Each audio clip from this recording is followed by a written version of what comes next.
Épître de Paul aux Romains, chapitre 1er.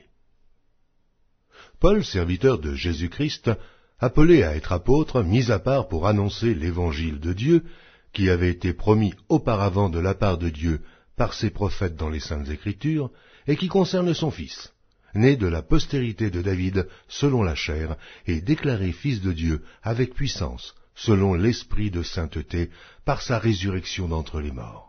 Jésus-Christ, notre Seigneur, par qui nous avons reçu la grâce et l'apostolat, pour amener en son nom à l'obéissance de la foi tous les païens, parmi lesquels vous êtes aussi, vous qui avez été appelés par Jésus-Christ, à tous ceux qui, à Rome, sont bien-aimés de Dieu, appelés à être saints, que la grâce et la paix vous soient données de la part de Dieu notre Père et du Seigneur Jésus-Christ.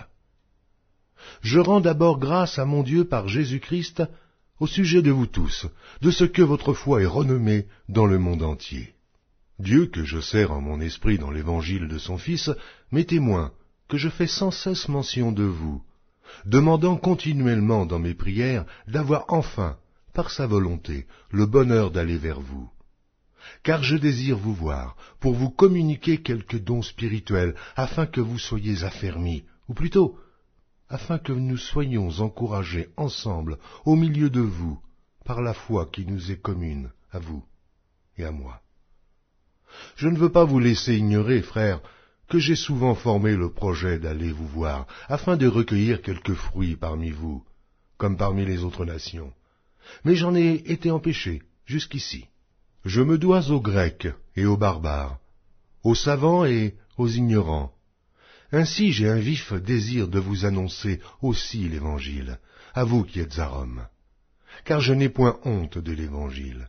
C'est une puissance de Dieu pour le salut de quiconque croit, du juif premièrement, puis du grec, parce qu'en lui est révélée la justice de Dieu par la foi et pour la foi, selon qu'il est écrit, « Le juste vivra par la foi ». La colère de Dieu se révèle du ciel, contre toute impiété et toute injustice des hommes, qui retiennent injustement la vérité captive. Car ce qu'on peut connaître de Dieu est manifeste pour eux, Dieu le leur ayant fait connaître. En effet, les perfections invisibles de Dieu, sa puissance éternelle et sa divinité, se voient comme à l'œil, depuis la création du monde, quand on les considère dans ses ouvrages. Ils sont donc inexcusables, puisqu'ayant connu Dieu, ils ne l'ont point glorifié comme Dieu, et ne lui ont point rendu grâce. Mais ils se sont égarés dans leurs pensées, et leur cœur sans intelligence a été plongé dans les ténèbres. Se vantant d'être sages, ils sont devenus fous, et ils ont changé la gloire du Dieu incorruptible en image représentant l'homme corruptible, des oiseaux, des quadrupèdes et des reptiles. C'est pourquoi Dieu les a livrés à l'impureté selon les convoitises de leur cœur, en sorte qu'ils déshonorent eux-mêmes leur propre corps. Eux, qui ont changé la vérité de Dieu en mensonge, et qui ont adoré et servi la créature au lieu du Créateur, qui est béni éternellement. Amen. C'est pourquoi Dieu les a livrés à des passions infâmes, car leurs femmes ont changé l'usage naturel en celui qui est contre nature, et de même les hommes, abandonnant l'usage naturel de la femme, se sont enflammés dans leurs désirs, les uns pour les autres, commettant homme avec homme des choses infâmes, et recevant en eux-mêmes le salaire que méritait leur égarement. Comme ils ne se sont pas souciés de connaître Dieu, Dieu les a livrés à leur sens réprouvé, pour commettre des choses indignes, étant remplis de toute espèce d'injustice, de méchanceté, de cupidité, de malice, pleins d'envie, de meurtre, de querelles, de ruse, de malignité, rapporteurs, médisants, impies, arrogants, hautains, fanfarons, ingénieux au mal, rebelles à leurs parents, dépourvus d'intelligence, de loyauté, d'affection naturelle, de miséricorde. Eh bien, qu'ils connaissent le jugement de Dieu, déclarant dignes de mort ceux qui commettent de telles choses. Non seulement ils les font, mais ils approuvent ceux qui les font. Épître de Paul aux Romains, chapitre 2. Ô homme, qui que tu sois, toi qui juges, tu es donc inexcusable, car en jugeant les autres, tu te condamnes toi-même, puisque toi qui juges, tu fais les mêmes choses. Nous savons en effet que le jugement de Dieu contre ceux qui commettent de telles choses est selon la vérité. Et penses-tu, ô homme, toi qui juges ceux qui commettent de telles choses et qui les fais, que tu échapperas au jugement de Dieu? Ou méprises-tu les richesses de sa bonté, de sa patience et de sa longanimité, ne reconnaissant pas que la bonté de Dieu te pousse à la repentance, mais, par ton endurcissement et par ton cœur impénitent, tu t'amasses un trésor de colère pour le jour de la colère et de la manifestation du juste jugement de Dieu qui rendra chacun selon ses œuvres, réservant la vie éternelle à ceux qui, par la persévérance à bien faire, cherchent l'honneur, la gloire et l'immortalité, mais l'irritation et la colère à ceux qui, par esprit de dispute, sont rebelles à la vérité et obéissent à l'injustice. Tribulation et angoisse sur toute âme d'homme qui fait le mal, sur le juif premièrement, puis sur le grec.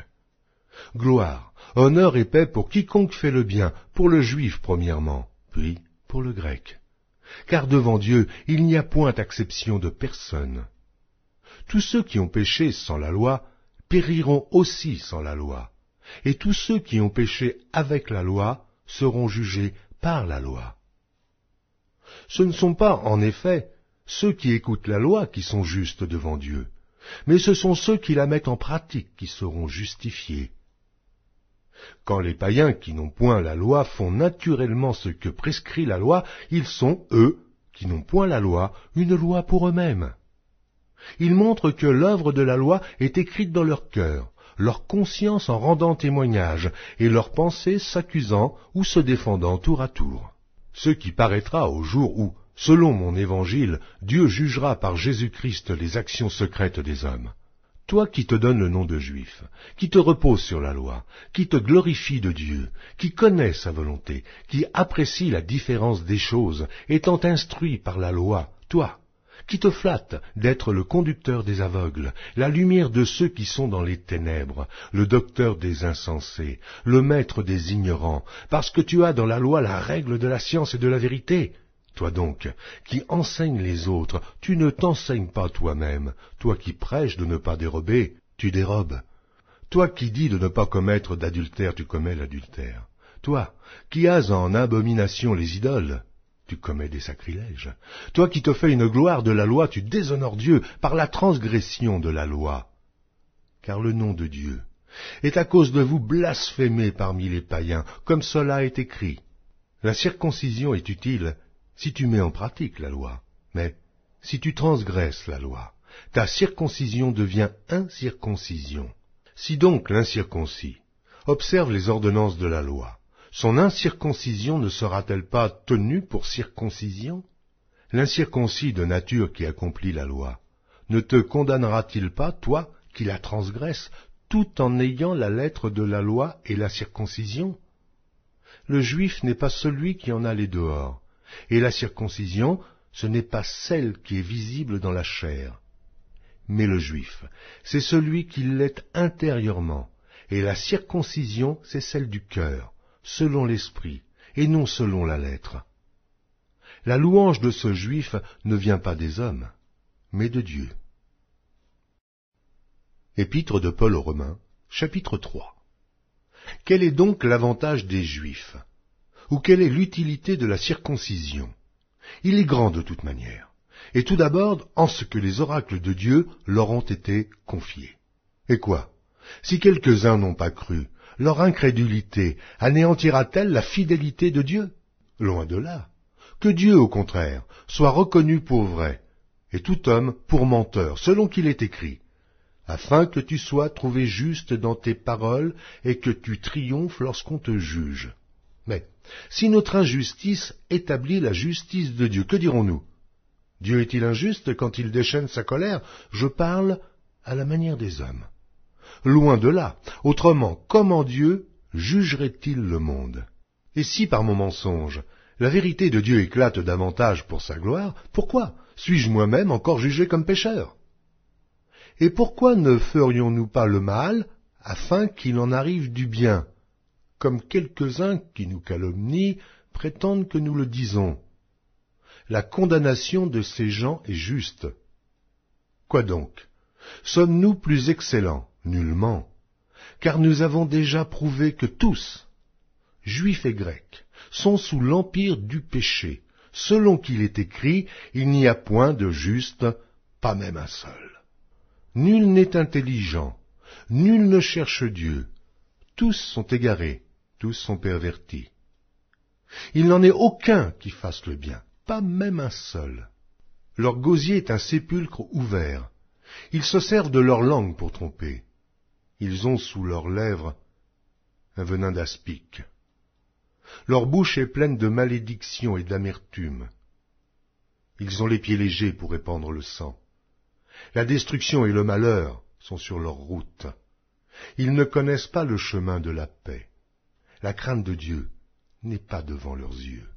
Or nous savons que tout ce que dit la loi, elle le dit à ceux qui sont sous la loi, afin que toute bouche soit fermée, et que tout le monde soit reconnu coupable devant Dieu.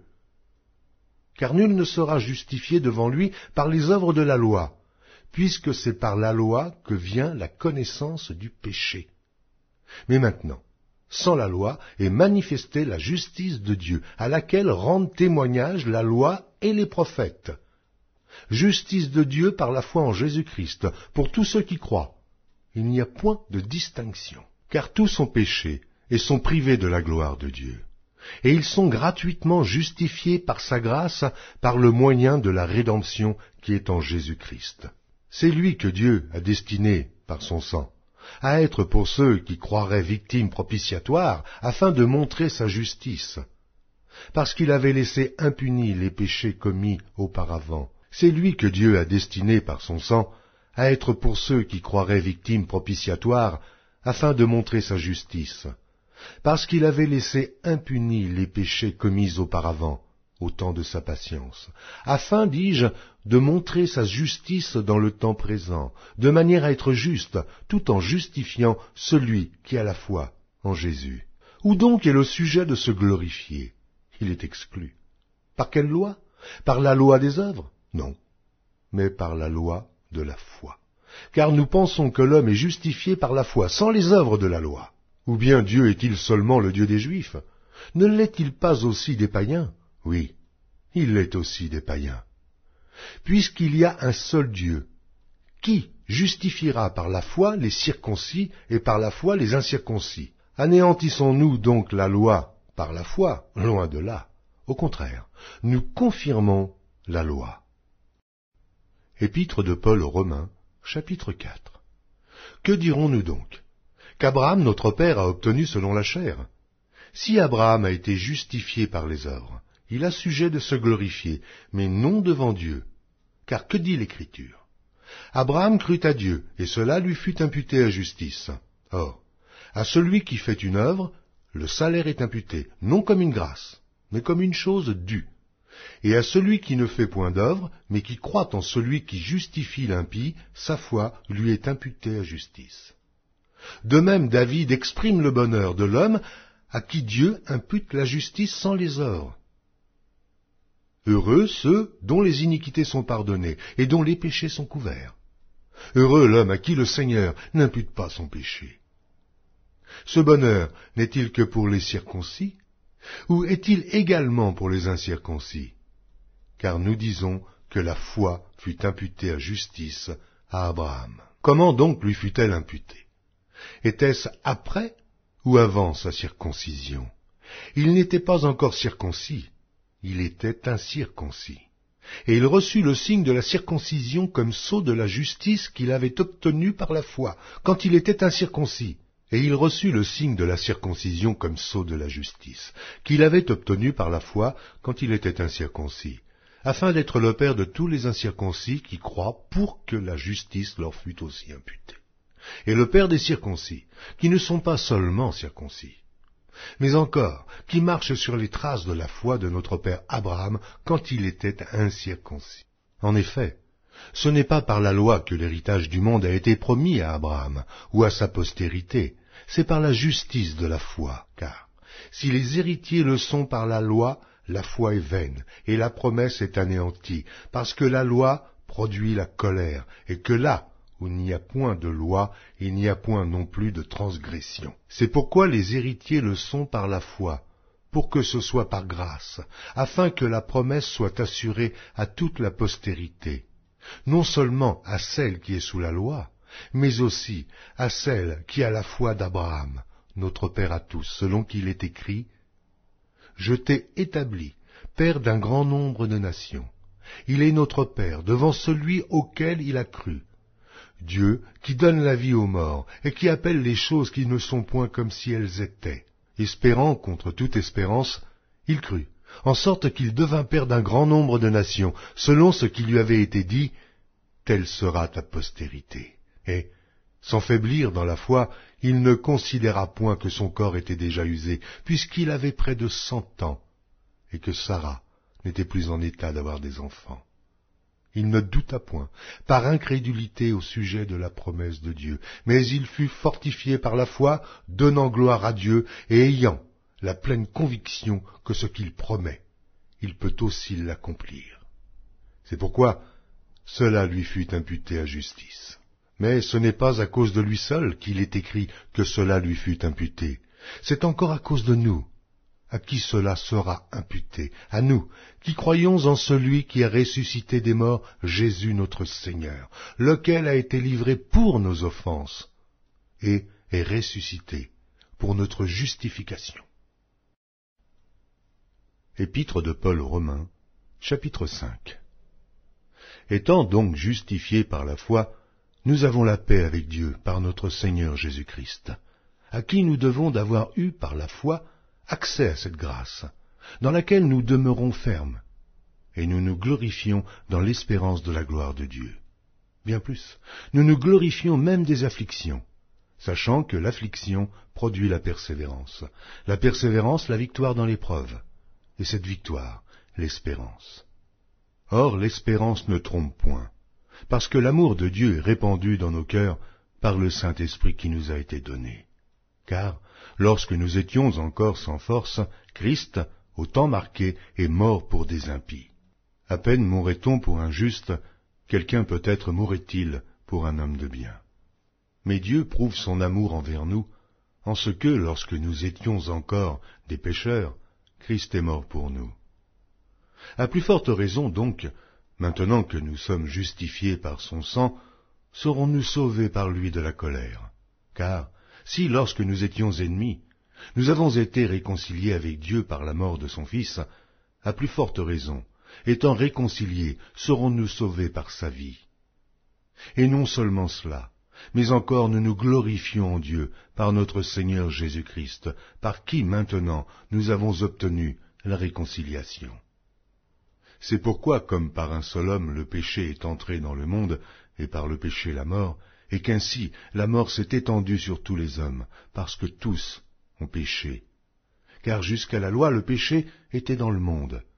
Or le péché n'est pas imputé, quand il n'y a point de loi. Cependant la mort a régné depuis Adam jusqu'à Moïse, même sur ceux qui n'avaient pas péché par une transgression semblable à celle d'Adam, lequel est la figure de celui qui devait venir.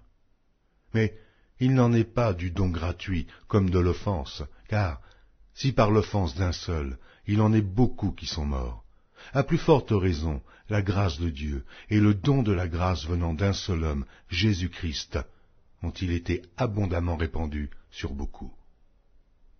Il n'en est pas du don comme de ce qui est arrivé par un seul qui a péché, car c'est après une seule offense que le jugement est devenu condamnation, tandis que le don gratuit devient justification après plusieurs offenses. Si par l'offense d'un seul, la mort a régné par lui, à plus forte raison, ceux qui reçoivent l'abondance de la grâce et du don de la justice régneront-ils dans la vie par Jésus-Christ, lui seul. Ainsi donc, comme par une seule offense la condamnation a atteint tous les hommes, de même, par un seul acte de justice, la justification qui donne la vie s'étend à tous les hommes. Car, comme par la désobéissance d'un seul homme beaucoup ont été rendus pécheurs, de même, par l'obéissance d'un seul, beaucoup seront rendus justes. Or, la loi est intervenue pour que l'offense abondât, mais là où le péché a abondé, la grâce a surabondé, afin que, Comme le péché a régné par la mort, ainsi la grâce régna par la justice, pour la vie éternelle, par Jésus-Christ notre Seigneur. Épître de Paul aux Romains, chapitre 6. Que dirons-nous donc? Demeurerions-nous dans le péché afin que la grâce abonde? Loin de là. Nous qui sommes morts au péché, comment vivrons-nous encore dans le péché? Ignorez-vous que nous tous, qui avons été baptisés en Jésus-Christ, c'est en sa mort que nous avons été baptisés. Nous avons donc été ensevelis avec lui par le baptême en sa mort, afin que, comme Christ est ressuscité des morts par la gloire du Père, de même, nous aussi, nous marchions en nouveauté de vie. En effet, si nous sommes devenus une même plante avec lui, par la conformité à sa mort, nous le serons aussi par la conformité à sa résurrection, sachant que notre vieil homme a été crucifié avec lui, afin que le corps du péché fût détruit, pour que nous ne soyons plus esclaves du péché. Car celui qui est mort est libre du péché. Or, si nous sommes morts avec Christ, nous croyons que nous vivrons aussi avec lui, sachant que Christ, ressuscité des morts, ne meurt plus. La mort n'a plus de pouvoir sur lui, car il est mort.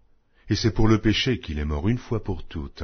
Il est revenu à la vie, et c'est pour Dieu qu'il vit. Aussi vous-même, regardez-vous comme morts au péché, et comme vivants pour Dieu en Jésus-Christ. Que le péché ne règne donc point dans votre corps mortel, et n'obéissez pas à ses convoitises. Ne livrez pas vos membres au péché comme des instruments d'iniquité, mais donnez-vous vous-même à Dieu, comme étant vivants de mort que vous étiez, et offrez à Dieu vos membres comme des instruments de justice. Car le péché n'aura point de pouvoir sur vous, puisque vous êtes non sous la loi, mais sous la grâce. Quoi donc? Pécherions-nous parce que nous sommes non sous la loi, mais sous la grâce? Loin de là. Ne savez-vous pas qu'en vous livrant à quelqu'un comme esclave pour lui obéir, vous êtes esclaves de celui à qui vous obéissez, soit du péché qui conduit à la mort, soit de l'obéissance qui conduit à la justice. Mais grâce soit rendue à Dieu, de ce que, après avoir été esclaves du péché, vous avez obéi de cœur à la règle de doctrine dans laquelle vous avez été instruits. Ayant été affranchis du péché, vous êtes devenus esclaves de la justice. Je parle à la manière des hommes, à cause de la faiblesse de votre chair.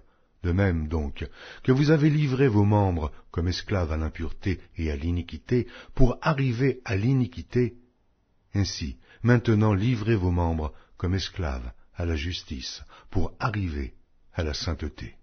Car lorsque vous étiez esclaves du péché, vous étiez libres à l'égard de la justice. Quels fruits portiez-vous alors? Des fruits dont vous rougissez aujourd'hui, car la fin de ces choses, c'est la mort. Mais maintenant, étant affranchis du péché et devenus esclaves de Dieu, vous avez pour fruit la sainteté et pour fin la vie éternelle.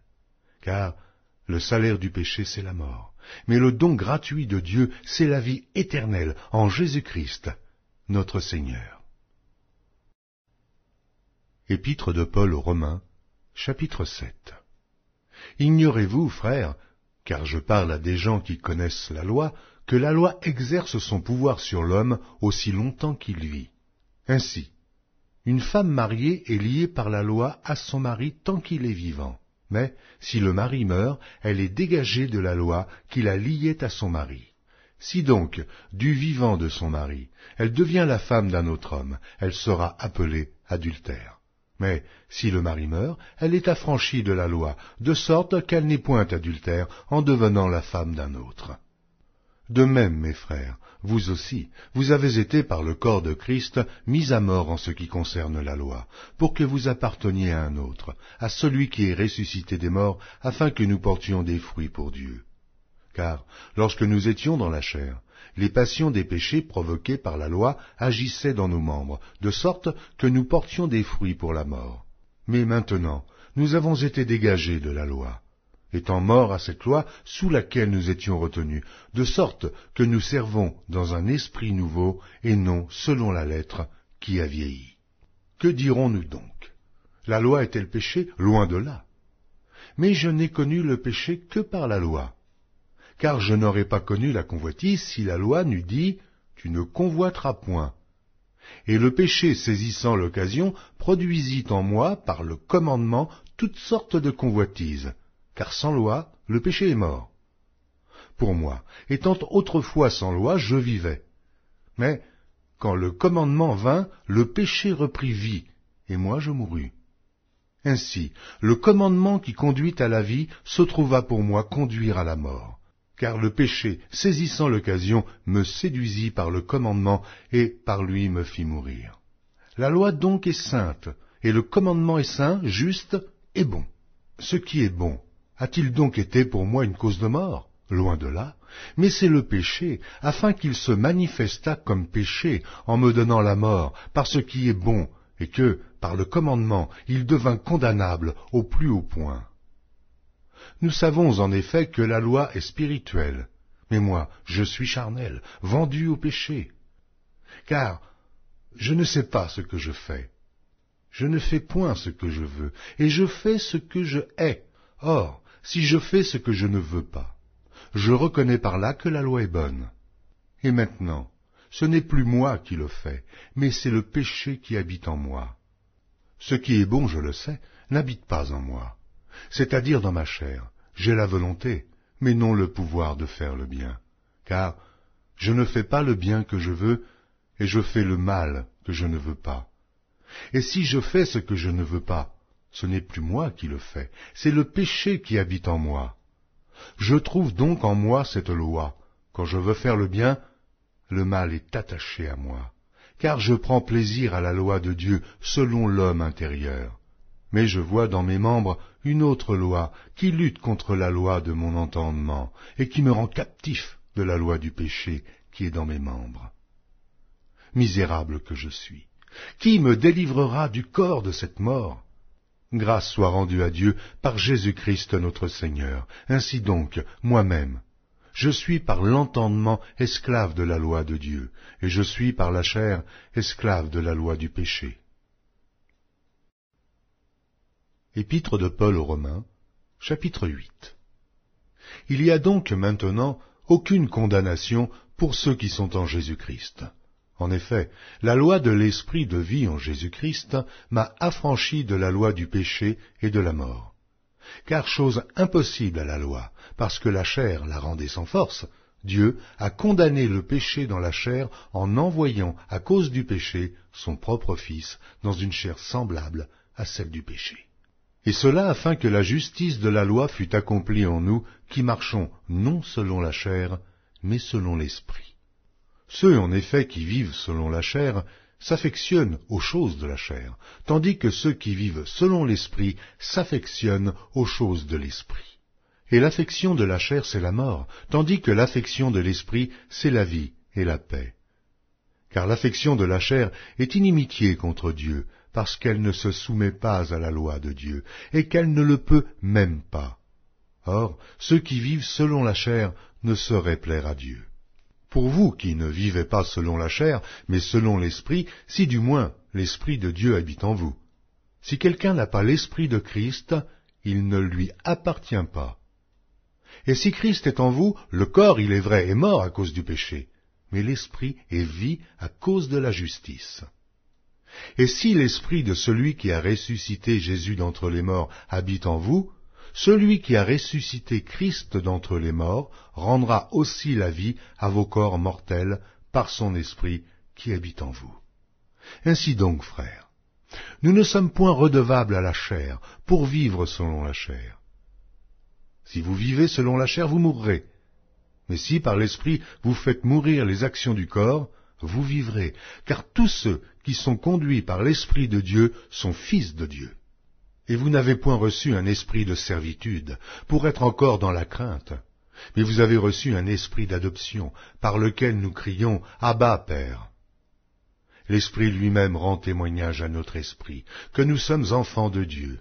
Or, si nous sommes enfants, nous sommes aussi héritiers, héritiers de Dieu et co-héritiers de Christ, si toutefois nous souffrons avec lui, afin d'être glorifiés avec lui. J'estime que les souffrances du temps présent ne sauraient être comparées à la gloire à venir, qui sera révélée pour nous. Aussi la création attend-elle avec un ardent désir la révélation des fils de Dieu. Car la création a été soumise à la vanité, non de son gré, mais à cause de celui qui l'y a soumise, avec l'espérance qu'elle aussi sera affranchie de la servitude, de la corruption, pour avoir part à la liberté de la gloire des enfants de Dieu. Or nous savons que jusqu'à ce jour, la création tout entière soupire et souffre les douleurs de l'enfantement. Et ce n'est pas elle seulement, mais nous aussi, qui avons les prémices de l'Esprit. Nous aussi, nous soupirons en nous-mêmes en attendant l'adoption, la rédemption de notre corps. Car c'est en espérance que nous sommes sauvés. Or, l'espérance qu'on voit n'est plus espérance. Ce qu'on voit, peut-on l'espérer encore? Mais si nous espérons ce que nous ne voyons pas, nous l'attendons avec persévérance. De même aussi l'Esprit nous aide dans notre faiblesse, car nous ne savons pas ce qu'il nous convient de demander dans nos prières. Mais l'Esprit lui-même intercède par des soupirs inexprimables. Et celui qui sonde les cœurs connaît quelle est la pensée de l'Esprit, parce que c'est selon Dieu qu'il intercède en faveur des saints. Nous savons du reste que toute chose concourt au bien de ceux qui aiment Dieu, de ceux qui sont appelés selon son dessein. Car ceux qu'il a connus d'avance, il les a aussi prédestinés à être semblables à l'image de son Fils, afin que son Fils fût le premier-né entre plusieurs frères. Et ceux qu'il a prédestinés, il les a aussi appelés, et ceux qu'il a appelés, il les a aussi justifiés, et ceux qu'il a justifiés, il les a aussi glorifiés. Que dirons-nous donc à l'égard de ces choses? Si Dieu est pour nous, qui sera contre nous? Lui qui n'a point épargné son propre Fils, mais qui l'a livré pour nous, comment ne nous donnera-t-il pas aussi toutes choses avec lui? Qui accusera les élus de Dieu? C'est Dieu qui justifie. Qui les condamnera? Christ est mort. Bien plus, il est ressuscité, et il est à la droite de Dieu, et il intercède pour nous. Qui nous séparera de l'amour de Christ? Sera-ce la tribulation ou l'angoisse, ou la persécution, ou la faim, ou la nudité, ou le péril, ou l'épée? Selon qu'il est écrit, c'est à cause de toi qu'on nous met à mort tout le jour, qu'on nous regarde comme des brebis destinées à la boucherie. Mais, dans toutes ces choses, nous sommes plus que vainqueurs par celui qui nous a aimés. Car j'ai l'assurance que ni la mort, ni la vie, ni les anges, ni les dominations, ni les choses présentes, ni les choses à venir, ni les puissances, ni la hauteur, ni la profondeur, ni aucune autre créature ne pourra nous séparer de l'amour de Dieu manifesté en Jésus-Christ, notre Seigneur. Épître de Paul aux Romains, chapitre 9. Je dis la vérité en Christ, je ne mens point. Ma conscience m'en rend témoignage par le Saint-Esprit. J'éprouve une grande tristesse, et j'ai dans le cœur un chagrin continuel, car je voudrais moi-même être anathème et séparé de Christ pour mes frères, mes parents selon la chair, qui sont israélites, à qui appartiennent l'adoption et la gloire, et les alliances, et la loi, et le culte, et les promesses, et les patriarches, et de qui est issu selon la chair le Christ, qui est au-dessus de toutes choses, Dieu béni éternellement. Amen. Ce n'est point à dire que la parole de Dieu soit restée sans effet, car tous ceux qui descendent d'Israël ne sont pas Israël, et, pour être la postérité d'Abraham, ils ne sont pas tous ses enfants, mais il est dit en Isaac sera nommé pour toi une postérité. C'est-à-dire que ce ne sont pas les enfants de la chair qui sont enfants de Dieu, mais que ce sont les enfants de la promesse qui sont regardés comme la postérité. Voici en effet la parole de la promesse. Je reviendrai à cette même époque et Sarah aura un fils. Et de plus il en fut ainsi de Rebecca, qui conçut du sol Isaac notre père, car quoique les enfants ne fussent pas encore nés, et ils n'eussent fait ni bien ni mal, afin que le dessein d'élection de Dieu subsistât, sans dépendre des œuvres, et par la seule volonté de celui qui appelle. Il fut dit à Rebecca, « L'aîné sera assujetti au plus jeune, selon qu'il est écrit, j'ai aimé Jacob, et j'ai haï Ésaü. » Que dirons-nous donc? Y a-t-il en Dieu de l'injustice? Loin de là. Car il dit à Moïse, « Je ferai miséricorde à qui je fais miséricorde, et j'aurai compassion de qui j'ai compassion. » Ainsi donc cela ne dépend ni de celui qui veut, ni de celui qui court, mais de Dieu qui fait miséricorde. Car l'Écriture dit à Pharaon, « Je t'ai suscité à dessein pour montrer en toi ma puissance, et afin que mon nom soit publié sur toute la terre. » Ainsi, il fait miséricorde à qui il veut, et il endurcit qui il veut. Tu me diras, pourquoi blâme-t-il encore? Car qui est-ce qui résiste à sa volonté? Ô homme, toi plutôt, qui es-tu pour contester avec Dieu? Le vase d'argile dira-t-il à celui qui l'a formé, « Pourquoi m'as-tu fait ainsi ?» Le potier n'est-il pas maître de l'argile, pour faire avec la même masse un vase d'honneur et un vase d'usage vil?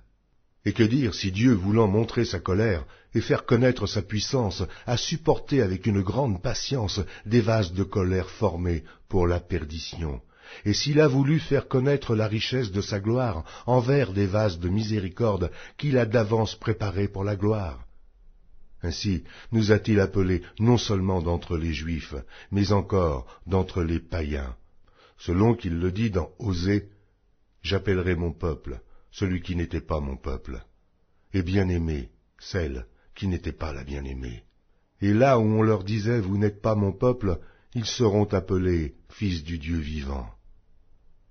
Ésaïe, de son côté, s'écrie au sujet d'Israël, « Quand le nombre des fils d'Israël serait comme le sable de la mer, un reste seulement sera sauvé. Car le Seigneur exécutera pleinement et promptement sur la terre ce qu'il a résolu. » Et, comme Ésaïe l'avait dit auparavant, « Si le Seigneur des armées ne nous eût laissé une postérité, nous serions devenus comme Sodome. Nous aurions été semblables à Gomorrhe. » Que dirons-nous donc? Les païens qui ne cherchaient pas la justice ont obtenu la justice qui vient de la foi, tandis qu'Israël, qui cherchait une loi de justice, n'est pas parvenu à cette loi. Pourquoi? Parce qu'Israël l'a cherchée, non par la foi, mais comme provenant des œuvres. Et ils se sont heurtés contre la pierre d'achoppement. Selon qu'il est écrit, « Voici, je mets en Sion une pierre d'achoppement et un rocher de scandale, et celui qui croit en lui ne sera point confus. » Épître de Paul aux Romains, chapitre 10. Frères, le vœu de mon cœur et ma prière à Dieu pour eux, c'est qu'ils soient sauvés.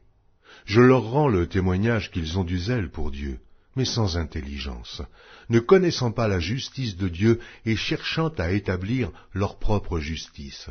Ils ne se sont pas soumis à la justice de Dieu, car Christ est la fin de la loi, pour la justification de tous ceux qui croient. En effet, Moïse définit ainsi la justice qui vient de la loi. L'homme qui mettra ces choses en pratique vivra par elles. Mais voici comment parle la justice qui vient de la foi. Ne dis pas en ton cœur, qui montera au ciel?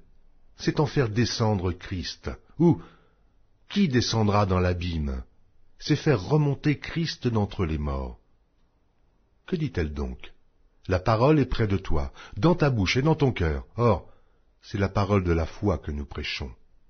Si tu confesses de ta bouche le Seigneur Jésus, et si tu crois dans ton cœur que Dieu l'a ressuscité des morts, tu seras sauvé. Car c'est en croyant du cœur qu'on parvient à la justice, et c'est en confessant de la bouche qu'on parvient au salut, selon ce que dit l'Écriture. Quiconque croit en lui ne sera point confus. Il n'y a aucune différence, en effet, entre le juif et le grec, puisqu'ils ont tous un même Seigneur, qui est riche pour tous ceux qui l'invoquent. Car quiconque invoquera le nom du Seigneur sera sauvé. Comment donc invoqueront-ils celui en qui ils n'ont pas cru? Et comment croiront-ils en celui dont ils n'ont pas entendu parler? Et comment en entendront-ils parler s'il n'y a personne qui prêche? Et comment y aura-t-il des prédicateurs s'ils ne sont pas envoyés, selon qu'il est écrit, qu'ils sont beaux les pieds de ceux qui annoncent la paix, de ceux qui annoncent de bonnes nouvelles. Mais tous n'ont pas obéi à la bonne nouvelle. Ainsi, Ésaïe dit-il, « Seigneur, qui a cru à notre prédication ?» Ainsi, la foi vient de ce qu'on entend, et ce qu'on entend vient de la parole de Christ. Mais que dis-je? N'ont-ils pas entendu? Au contraire, leur voix est allée par toute la terre, et leur parole jusqu'aux extrémités du monde. Mais je dis, Israël ne l'a-t-il pas su? Moïse le premier dit, j'exciterai votre jalousie, parce qu'il n'est point une nation. Je provoquerai votre colère par une nation sans intelligence.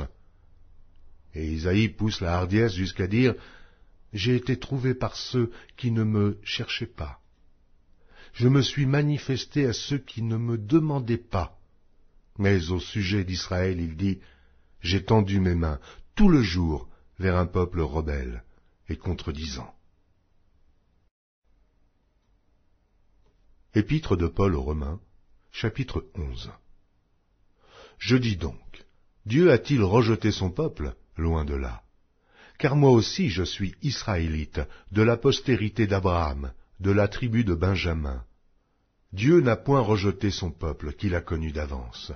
Ne savez-vous pas ce que l'Écriture rapporte d'Élie? Comment il adresse à Dieu cette plainte contre Israël?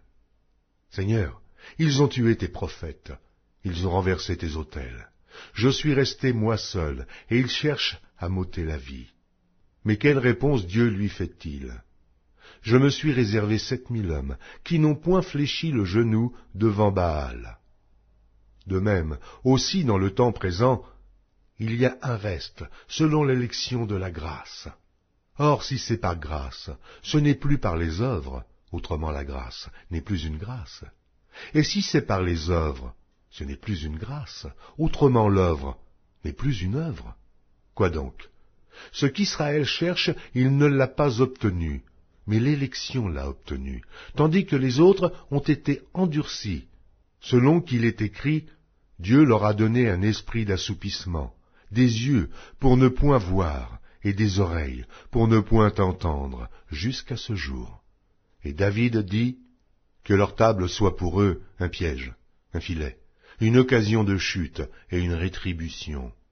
Que leurs yeux soient obscurcis pour ne point voir, et tiens leur dos continuellement courbé. Je dis donc, est-ce pour tomber qu'ils ont bronché? Loin de là. Mais, par leur chute, le salut est devenu accessible aux païens, afin qu'ils fussent excités à la jalousie. Or, si leur chute a été la richesse du monde, et leur amoindrissement la richesse des païens, combien plus en sera-t-il ainsi quand ils se convertiront tous? Je vous le dis à vous, païens. En tant que je suis apôtre des païens, je glorifie mon ministère, afin, s'il est possible, d'exciter la jalousie de ceux de ma race et d'en sauver quelques-uns. Car si leur rejet a été la réconciliation du monde, que sera leur réintégration, sinon une vie d'entre les morts? Or, si les prémices sont saintes, la masse l'est aussi. Et si la racine est sainte, les branches le sont aussi. Mais si quelques-unes des branches ont été retranchées, et si toi, qui étais un olivier sauvage, tu as été hanté à leur place et rendu participant de la racine et de la graisse de l'olivier, ne te glorifie pas aux dépens de ces branches. Si tu te glorifies, sache que ce n'est pas toi qui portes la racine, mais que c'est la racine qui te porte. Tu diras donc, les branches ont été retranchées afin que moi je fusse hanté. Cela est vrai. Elles ont été retranchées pour cause d'incrédulité, et toi, tu subsistes par la foi. Ne t'abandonne pas à l'orgueil, mais crains. Car si Dieu n'a pas épargné les branches naturelles, il ne t'épargnera pas non plus. Considère donc la bonté et la sévérité de Dieu. Sévérité envers ceux qui sont tombés, et bonté de Dieu envers toi, si tu demeures ferme dans cette bonté, autrement, tu seras aussi retranché. Eux de même, s'ils ne persistent pas dans l'incrédulité, ils seront hantés, car Dieu est puissant pour les hanter de nouveau. Si toi, tu as été coupé de l'olivier naturellement sauvage, et hanté contrairement à ta nature sur l'olivier franc, à plus forte raison, eux seront-ils hantés selon leur nature sur leur propre olivier. Car je ne veux pas, frères, que vous ignoriez ce mystère, afin que vous ne vous regardiez point comme sages. C'est qu'une partie d'Israël est tombée dans l'endurcissement jusqu'à ce que la totalité des païens soit entré. Et ainsi tout Israël sera sauvé selon qu'il est écrit. Le libérateur viendra de Sion, et il détournera de Jacob les impiétés. Et ce sera mon alliance avec eux lorsque j'ôterai leurs péchés.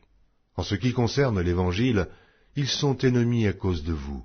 Mais en ce qui concerne l'élection, ils sont aimés à cause de leur Père. Car Dieu ne se repent pas de ses dons et de son appel. De même que vous avez autrefois désobéi à Dieu, et que par leur désobéissance vous avez maintenant obtenu miséricorde, de même, ils ont maintenant désobéi, afin que, par la miséricorde qui vous a été faite, ils obtiennent aussi miséricorde. Car Dieu a renfermé tous les hommes dans la désobéissance, pour faire miséricorde à tous. Ô profondeur de la richesse, de la sagesse et de la science de Dieu, que ses jugements sont insondables, et ses voies incompréhensibles, car qui a connu la pensée du Seigneur? Ou qui a été son conseiller? Qui lui a donné le premier, pour qu'il ait à recevoir en retour? C'est de lui, par lui, et pour lui que sont toutes choses. À lui la gloire dans tous les siècles. Amen. Épître de Paul aux Romains, chapitre 12. Je vous exhorte donc, frères, par les compassions de Dieu, à offrir vos corps comme un sacrifice vivant, saint, agréable à Dieu, ce qui sera de votre part un culte raisonnable. Ne vous conformez pas au siècle présent, mais soyez transformés par le renouvellement de l'intelligence, afin que vous discerniez quelle est la volonté de Dieu, ce qui est bon, agréable et parfait. Par la grâce qui m'a été donnée, je dis à chacun de vous de n'avoir pas de lui-même une trop haute opinion, mais de revêtir des sentiments modestes, selon la mesure de foi que Dieu a départie à chacun.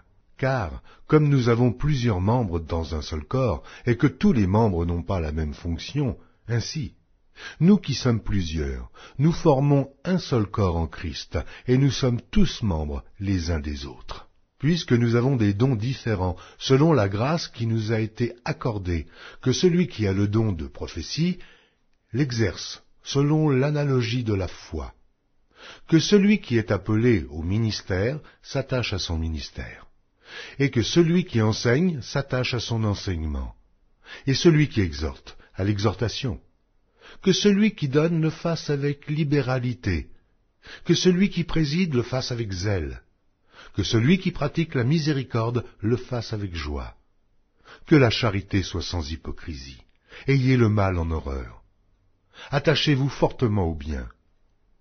Par amour fraternel, soyez pleins d'affection les uns pour les autres, par honneur, usez de prévenance réciproque.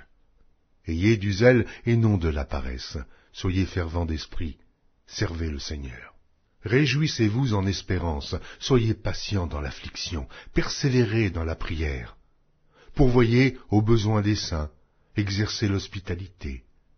Bénissez ceux qui vous persécutent, bénissez et ne maudissez pas.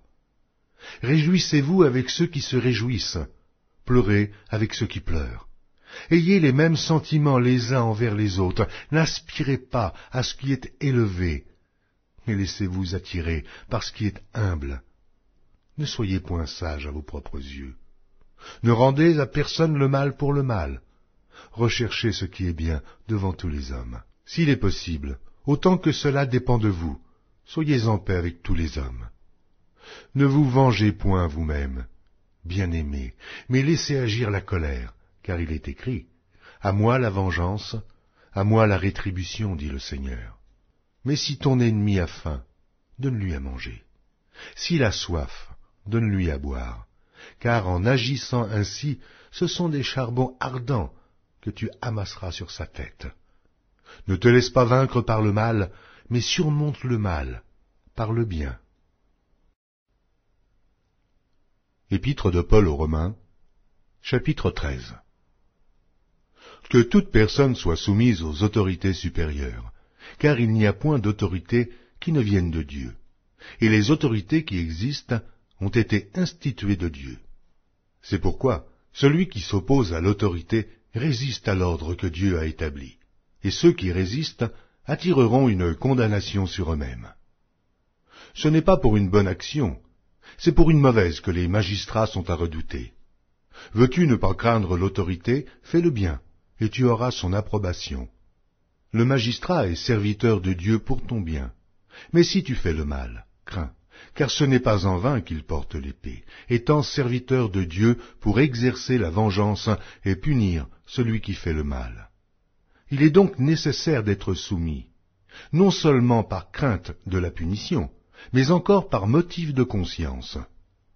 C'est aussi pour cela que vous payez les impôts, car les magistrats sont des ministres de Dieu, entièrement appliqués à cette fonction. Rendez à tous ce qui leur est dû, l'impôt à qui vous devez l'impôt, le tribut à qui vous devez le tribut, la crainte à qui vous devez la crainte, l'honneur à qui vous devez l'honneur. Ne devez rien à personne, si ce n'est de vous aimer les uns les autres, car celui qui aime les autres a accompli la loi. En effet, les commandements, tu ne commettras point d'adultère, tu ne tueras point, tu ne déroberas point, tu ne convoiteras point, et ce qu'il peut encore y avoir se résume dans cette parole. Tu aimeras ton prochain comme toi-même. L'amour ne fait point de mal au prochain. L'amour est donc l'accomplissement de la loi. Cela importe d'autant plus que vous savez en quel temps nous sommes. C'est l'heure de vous réveiller enfin du sommeil, car maintenant le salut est plus près de nous que lorsque nous avons cru. La nuit est avancée, le jour approche, dépouillons-nous donc des œuvres des ténèbres et revêtons les armes de la lumière. Marchons honnêtement, comme en plein jour, loin des excès et de l'ivrognerie, de la luxure et de l'impudicité, des querelles et des jalousies. Mais revêtez-vous du Seigneur Jésus-Christ, et n'ayez pas soin de la chair pour en satisfaire les convoitises. Épître de Paul aux Romains, chapitre 14. Faites accueil à celui qui est faible dans la foi, et ne discutez pas sur les opinions. Tel croit pouvoir manger de tout, tel autre qui est faible ne mange que des légumes. Que celui qui mange ne méprise point celui qui ne mange pas, et que celui qui ne mange pas ne juge point celui qui mange, car Dieu l'a accueilli. Qui es-tu, toi qui juges un serviteur d'autrui? S'il se tient debout ou s'il tombe, cela regarde son maître. Mais il se tiendra debout, car le Seigneur a le pouvoir de l'affermir. Tel fait une distinction entre les jours.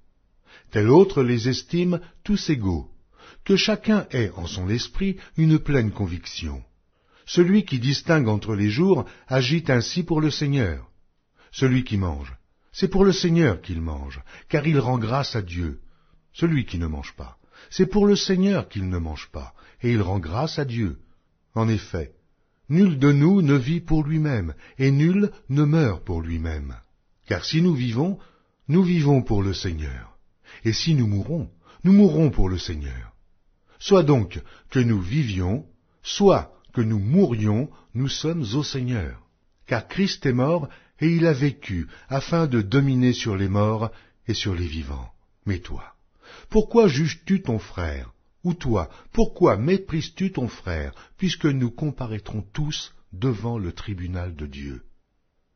Car il est écrit, « Je suis vivant, dit le Seigneur. Tout genou fléchira devant moi, et toute langue donnera gloire à Dieu. » Ainsi, chacun de nous rendra compte à Dieu pour lui-même.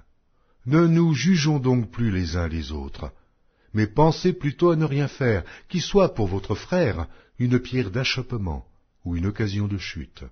Je sais, et je suis persuadé par le Seigneur Jésus, que rien n'est impur en soi, et qu'une chose n'est impure que pour celui qui la croit impure.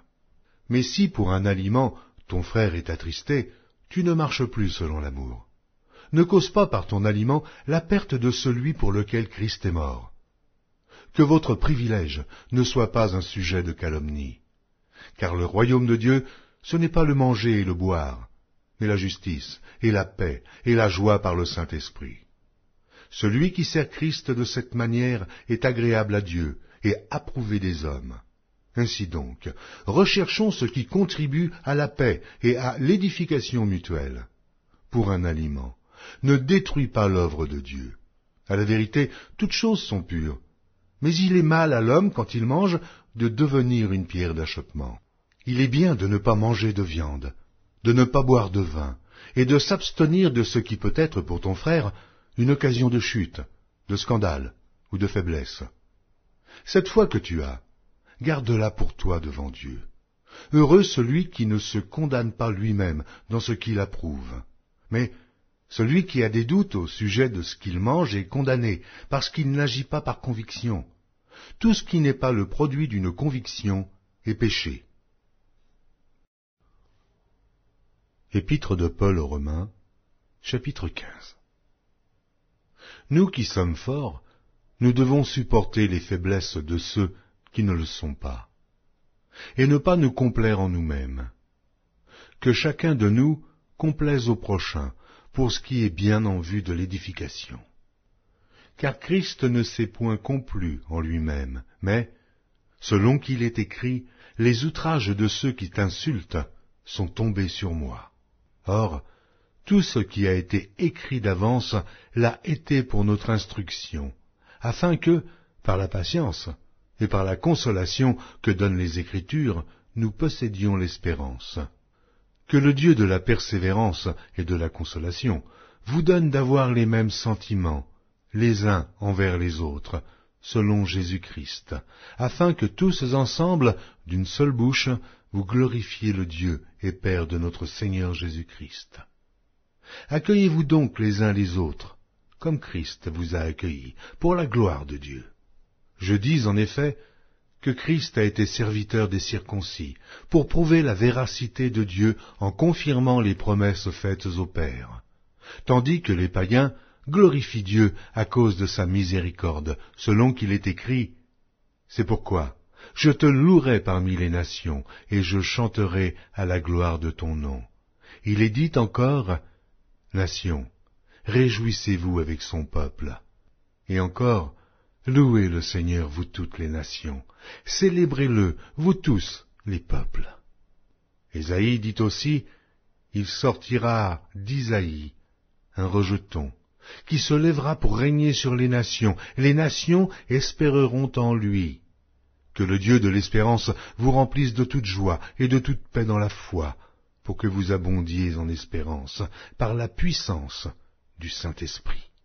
Pour ce qui vous concerne, mes frères, je suis moi-même persuadé que vous êtes pleins de bonnes dispositions, remplis de toute connaissance, et capables de vous exhorter les uns les autres.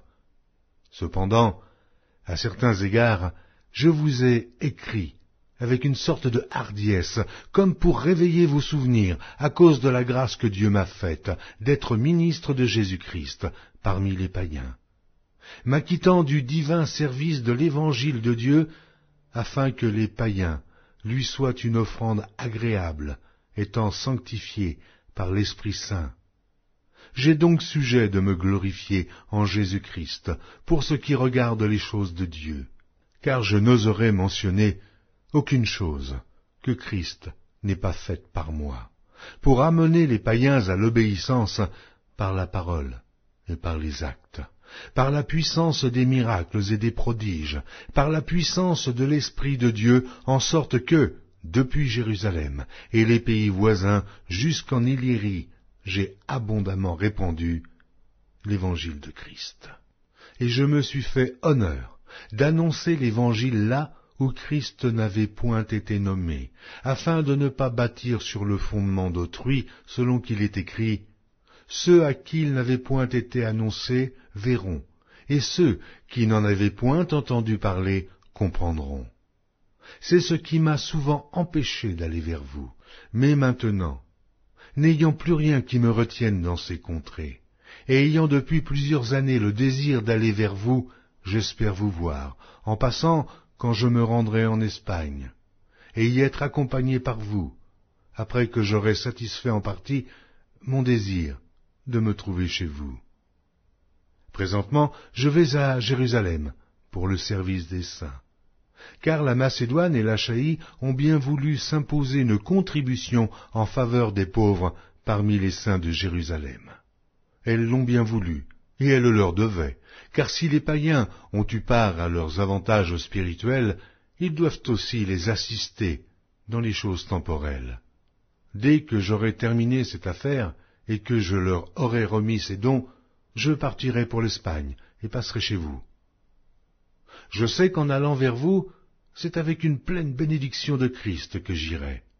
Je vous exhorte, frères, par notre Seigneur Jésus-Christ et par l'amour de l'Esprit, à combattre avec moi, en adressant à Dieu des prières en ma faveur, afin que je sois délivré des incrédules de la Judée, et que les dons que je porte à Jérusalem soient agréés des saints, en sorte que j'arrive chez vous avec joie, si c'est la volonté de Dieu, et que je jouisse au milieu de vous de quelque repos.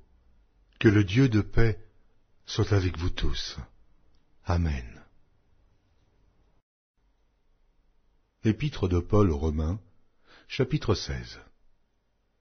Je vous recommande Phobé, notre sœur, qui est diaconesse de l'église de Cenchréa, afin que vous la receviez en notre Seigneur d'une manière digne des saints, et que vous l'assistiez dans les choses où elle aurait besoin de vous, car elle en a donné aide à plusieurs, et à moi-même. Saluez Prisca et Aquilas, mes compagnons d'œuvre en Jésus-Christ, qui ont exposé leur tête pour sauver ma vie.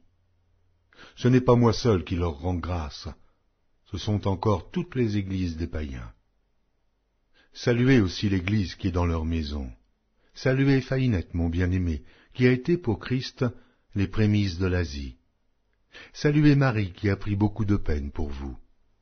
Saluez Andronicus et Junias, mes parents et mes compagnons de captivité, qui jouissent d'une grande considération parmi les apôtres, et qui même ont été en Christ avant moi.